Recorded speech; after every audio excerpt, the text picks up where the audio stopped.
Hello there, and welcome to the oil and coolant change on my Jaguar XJ40 3.6. Now, the first thing we're going to be doing is just getting the side of the vehicle jacked up. We're actually doing this in my garage, so there's limited space on either side, but the weather is slightly inclement outside, and at least in the garage it's nice and dry. So what I've done beforehand is actually get the car warmed up, and I'm just positioning the jack under one of the four factory jacking points. I'll be supporting the car on one of the chassis box sections using my standard jack axle stand. But the first thing we need to do is just to make sure, after the last time when I used this on the Almira service, that I've got the jack release valve tightened. And I'm just going to get the jack started to jack up and just get it in position there. So normally you would actually have the jack around sort of 90 degrees to, say, that mud flap, for example, but because of the limited space I've got it positioned at about a 45-degree angle, which works well enough. And as you can see, it's lifting the car, and there's no problems at all. So the car is lifting up, and I'm getting the axle stand just positioned underneath onto that box section, and I'll be gently lowering the car onto that axle stand, and all will be well. So let's get on to talking about the tools that you're going to require. Obviously you need the jack, you'll need the axle stand, you'll need for the sump plug, and this is quite bonkers when you sort of consider we were dealing with 14 and 15mm sump plug sockets on both the Nissans. You will need a 30mm socket. If you don't have a 30mm socket, I recommend that you get one.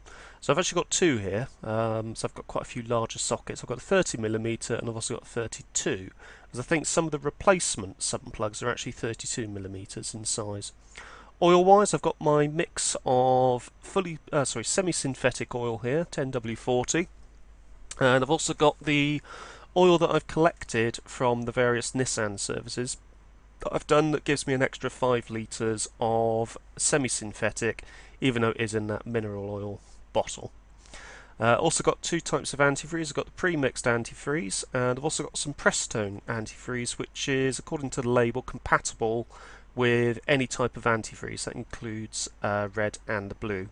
Also got some plus gas, which is absolutely essential for any of these sort of heavily tightened nuts and bolts. Underneath the car now, I've got the front lower arm section and spring cup, and I'm just showing off the bushes I had replaced last year. I actually need to get under there again and just give it a bit of a clean and touch up some of the areas that have very light surface rust on. Incidentally, the car is 30 years old, and as you can see, these parts, apart from the springs and the shocks, are 30 years old. Now, the disc back plates I'll probably replace at some point, or indeed clean up, because they do look slightly sort of down at heel. But as you can see, all looking pretty good. Just coming under the sump now, and you can see that the sump plug is actually on the left hand side of the sump. There it is there. And that pipe there going into the gearbox is actually the dipstick tube for the gearbox. And at the back of the gearbox, which you can't quite see, you've got a little Torx bit, which is the sump plug drain for the gearbox. That was also just focusing there on the passenger side jacking point, and also just generally having a look at the exhaust system condition, and that's the exhaust bracket there. That bracket is actually unavailable new, so that's one I've had to make up in the past.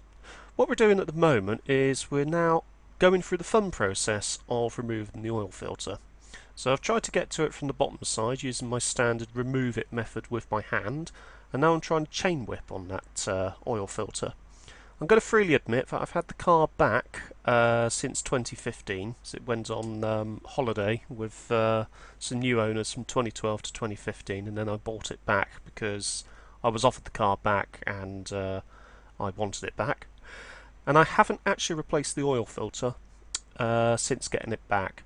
I've replaced the oil, but I haven't done the filter, so the filter was actually pretty much seize solid onto the filter housing.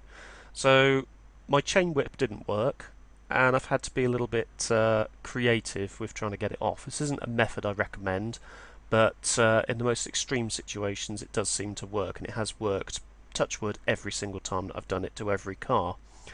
What I tend to do is I puncture the filter near the end of the filter, as in the end away from the mounting point, so that you don't interrupt or disturb any of the threads or the filter mounting point itself.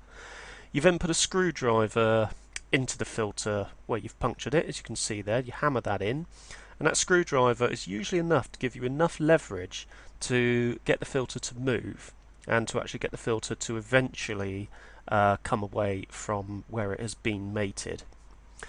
I had the problem on the Micra the first 2 times that I actually changed the oil on the Micra after I'd purchased it. Each time I had actually lubricated the O-ring around the filter. Subsequent times, touch wood, I haven't actually had the problem on the Micra, and I certainly have never had the problem on the Almira, because each time I put the filter on I always give it a little bit of a lubrication around that O-ring, which is absolutely essential and does provide you with a little bit of peace of mind, so that you know that when you're going to remove the filter next time, it's not just going to seize on as this one did. After around 20 minutes of persuasion with the screwdriver spearing through the filter method, which is a bit messy, so make sure you've got that drip tray underneath ready to catch it, I managed to remove the filter, and as you can see there, it's pretty much destroyed, the filter. That's never going to be used again, but then again, you never reuse oil filters anyway, unless you're in an absolute dire situation and you've say forgotten to buy the filter. So we're actually coming underneath here, and what I'm doing is I'm just focusing on the filter housing, the filter mounting point. You can actually just see there's no scratches on there, and everything is fine. You can also see those pipes there. Those pipes actually go to the oil cooler, which sits around the front of the car, just behind the front grille. And coming out again, I'm going to take a look at both the filters together, just to make sure that we have the correct filters. As you can see, that Unipart item is pretty much destroyed. The filter next door to it is a Fram filter, and that was sold to me by David Manners, Jaguar specialist, which is where I got all of these parts from. You can actually see on that Unipart filter there are actually ridges on the rubber, which seems to suggest it may have been over tightened, which was probably part of the problem. So focusing on the new filter, the Fram filter, which again from David Manners was sold as their more expensive non-OEM filter, so it actually sort of complies with all the regulations and parameters, specifications, etc. for the production filter, Jaguar filter, but it's a heck of a lot cheaper. So you can see that is going on with no problems whatsoever. Just attacking it there from underneath the car, just to make sure.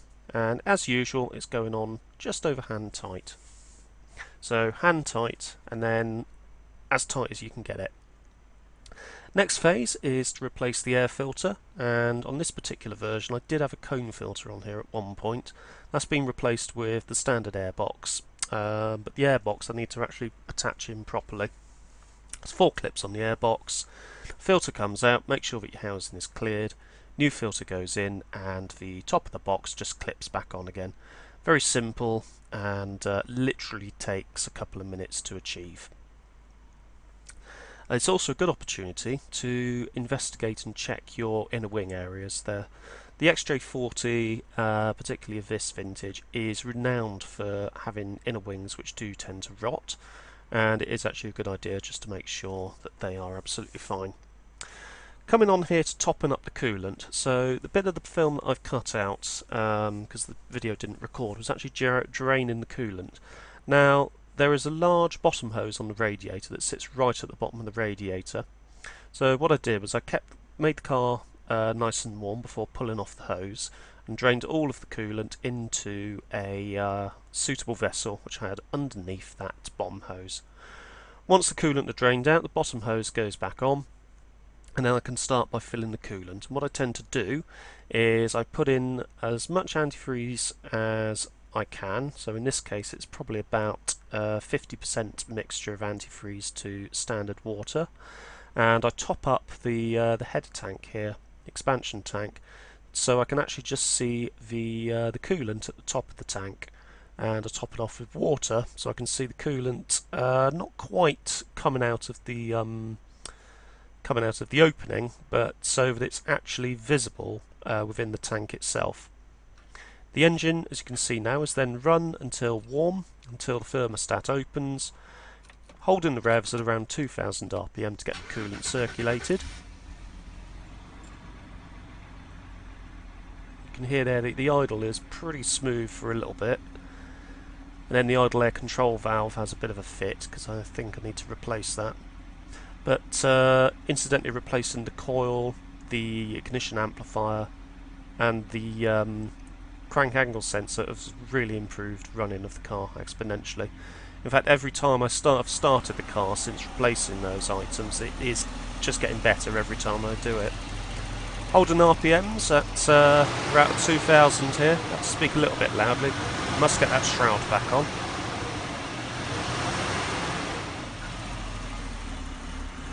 There you can hear the idle air control valve struggling a little bit there. But I would now actually just tend to run the car up until warm,